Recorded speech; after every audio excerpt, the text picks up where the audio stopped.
Hello students, so today I will discuss a very important topic from this chapter, that is meaning, characteristic and causes of forgetting. Okay, so first I will start with meaning of forgetting. So forgetting means what? When we are unable to recall our past experiences, knowledge and learning, okay, then it is called forgetting. जब हम हमारे जो भी past experience है, जो भी learning है, उसको हम जो भी हमने सीखा है उसको हम जब रिकॉल नहीं कर पाते हैं तो उसको बोलते हैं फॉरगेटिंग.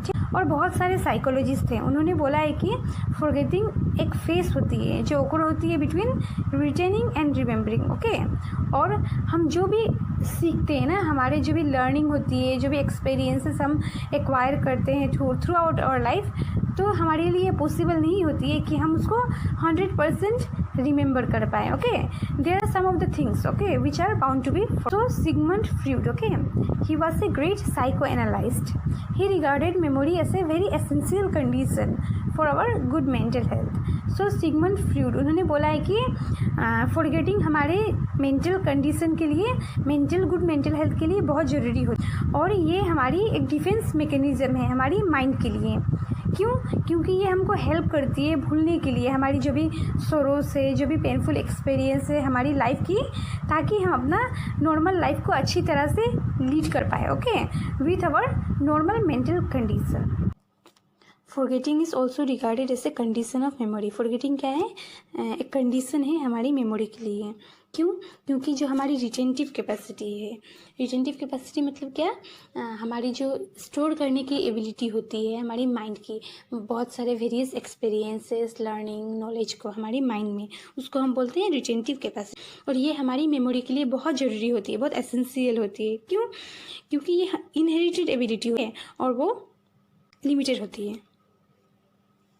और फॉरगेटिंग क्या करती है? फॉरगेटिंग हेल्प करती है हमारी माइंड को कि वो पुश करे और जो अननेसेसरी आइडियाज है, पेनफुल एक्सपीरियंस है, उसको अनकॉन्शियस पार्ट है हमारे जो माइंड का, उसमें लेके जाती है. और जिससे हमारी माइंड को क्या मिल पाता है? स्पेस मिल पाता है, ताकि वो एक्वायर कर सके, रिटेन कर सके न्यू लर्निंग और एक्सपीरियंसेस.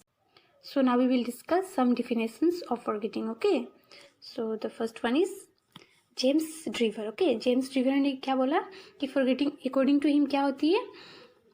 जब हम हमारा जो भी पास्ट एक्सपीरियंस है, जो भी लर्निंग है, जो भी हमने सीखे, पहले जो सीख लिया है, उसको हम जब रिकॉल नहीं कर पाते हैं तो उसको बोलते हैं forgetting. Alright, so next point is according to Nunn. Nunn ने क्या बोला है? फॉरगेटिंग क्या होती है? Almost it's similar. ओके, जो हमने अभी पढ़ा है. Forgetting is failing to retain और able to recall what has been acquired.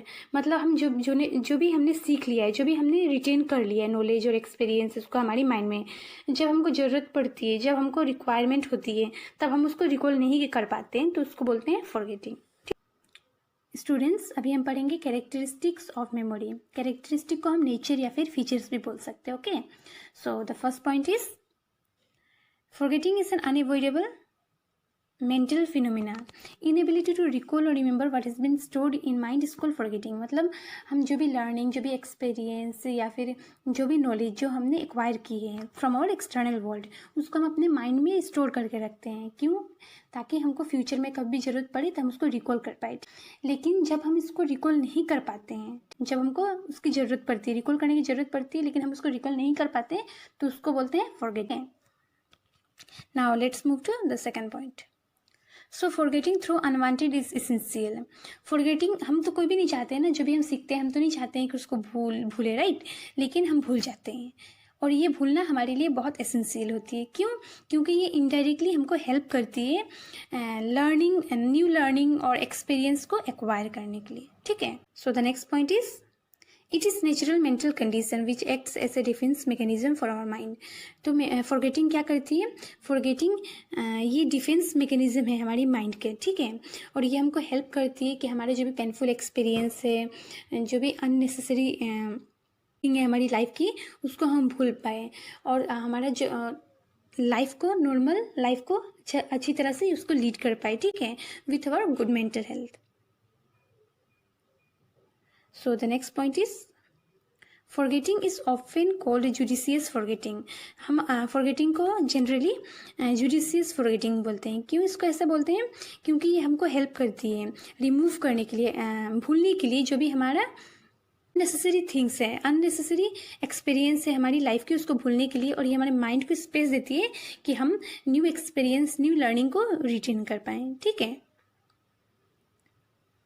And the last but not the least, one peculiar characteristic of forgetting is that it is maximum in individuals during the initial hours of learning and slows down as time passes. For example, जैसे कि आप लोग जब कोई भी exam के लिए preparation करते हो या फिर कोई भी कंसेप्ट फर्स्ट टाइम सीखते हो ना, तो उस टाइम में क्या टेंडेंसी होती है, भूलने की ज़्यादा चांसेस होती है, राइट। जब कोई भी चीज़ या फिर कोई भी स्किल्स हम फर्स्ट टाइम सीखते हैं ना, लेकिन हम उसको बार बार एक ही चीज़ को या फिर एक ही कंसेप्ट को अगर हम सीखते रहेंगे, रिवाइज करते रहेंगे, तो क्या होगा, एक टाइम आएगा कि हमारा बहुत कम चांसेस होगा उस कंसेप्ट को भूलने के। तो ये भी एक कैरेक्टरिस्टिक होती है फॉरगेटिंग की। तो now we will discuss causes of forgetting. Okay, so SP Chaubey in his book he has mentioned that there are several causes of forgetting. Okay, so the name of that book is educational psychology. All right. And उन्होंने क्या बोला है कि एक सबसे ज़्यादा important internal या फिर सब्जेक्टिव कंडीशन क्या होती है फॉरगेटिंग की, that is lack of interest. अगर हम कुछ चीज़ सीख रहे हैं, कोई कंसेप्ट या फिर कोई टॉपिक या फिर कोई भी स्किल्स, अगर हमको उसमें इंटरेस्ट नहीं है, तो अगर हम सीख लेंगे तभी भी क्या होगा, हम जल्दी उसको भूल जाएंगे। तो लैक ऑफ इंटरेस्ट ये एक इम्पोर्टेंट कंडीशन या फिर सब्जेक्टिव कंडीशन होती है फॉरगेटिंग के लिए। ओके, और बहुत सारे psychologist they have mentioned several causes of forgetting. Okay, and this causes में be primarily divided into two groups. So the first one is physical and mental causes. Okay, so जो forgetting होती है हमारी physical causes की वजह से, उसको हम लोग क्या बोलते हैं, उसको हम लोग फेडिंग बोलते हैं। ठीक है। वेरिस जो फॉरगेटिंग होती है हमारी मेंटल कॉजेस की वजह से, उसको हम क्या बोलते हैं, that is called blocking. Okay, so now we will discuss few of the important physical as well as mental causes of forgetting. Okay, so some of the physical causes of forgetting are like old age, brain injury, tiredness or fatigue, intoxicant and lack of interest. Okay, whereas some of the mental causes of forgetting are like learning without interest, retroactive inhibition, repression and termination of learning. So the first point under physical causes of forgetting is old age. Generally जो senior people होते हैं या फिर aged लोग होते हैं, वो किसी भी चीज़ को जल्दी भूल जाते हैं। क्यों? क्योंकि वो लोग का एज के साथ साथ क्या होता है, वो लोग का नर्वस सिस्टम और ब्रेन का फंक्शनिंग डिक्लाइन होने लगती है। ओके, और वो लोग का क्या होता है, फिजिकली और मेंटली वीक भी होने लगते हैं। And because of that reason वो किसी भी चीज़ को जल्दी से भूल जाते हैं। तो ओल्ड एज भी एक इम्पॉर्टेंट फिजिकल फैक्टर्स है फॉरगेटिंग की। Next point is brain injury. So हमारा ब्रेन में सेवरल रीजन्स होती है, ठीक है, like cerebrum, midbrain, thalamus etcetera. Okay, and जो सेलिब्रम होती है इसके वजह से ही हमारा ब्रेन फंक्शन करता है, इट मीन्स वर्क करता है। Okay, and due to many reasons, like अगर कोई एक्सीडेंट हो गया ना, तो अगर इस पार्ट हमारा जो सेलिब्रम पार्ट है, जो रीजन है, अगर वो इंज्यूर्ड हो गया तो क्या होता है, इसके वजह से फॉरगेटिंग होती है। ठीक है, और हमारा मेमोरी लॉस्ट हो जाता है।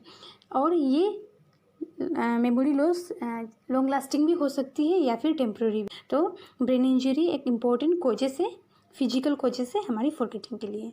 So the next point is tiredness और फेटिग।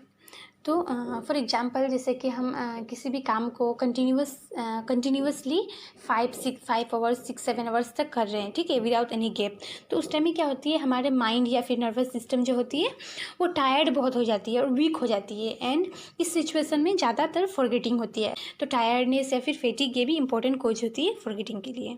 Alright, the next point is intoxicant.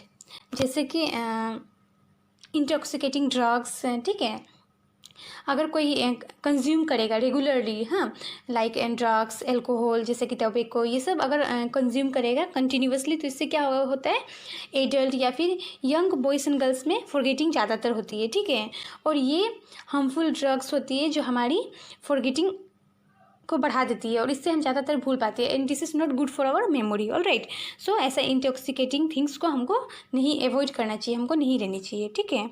और अगर ये लेगा कोई कंटिन्यूसली या फिर रेगुलरली तो क्या होगा, इससे forgetting. Now the next point is lake of repetition. Lake of repetition मतलब क्या होता है, जैसे कि फॉर एग्जांपल अगर हम कोई कंसेप्ट या फिर कोई भी टॉपिक्स को पढ़ रहे हैं, ठीक है, लेकिन अगर हम उसको टाइम टू टाइम अगर रिवाइज नहीं करेंगे तो क्या होगा, हम भूल जाएंगे। सो repetition, lack of repetition is one of the important causes of forgetting. So now we will discuss some of the mental causes of forgetting. Okay, and so under mental causes of forgetting, the first point is learning without interest.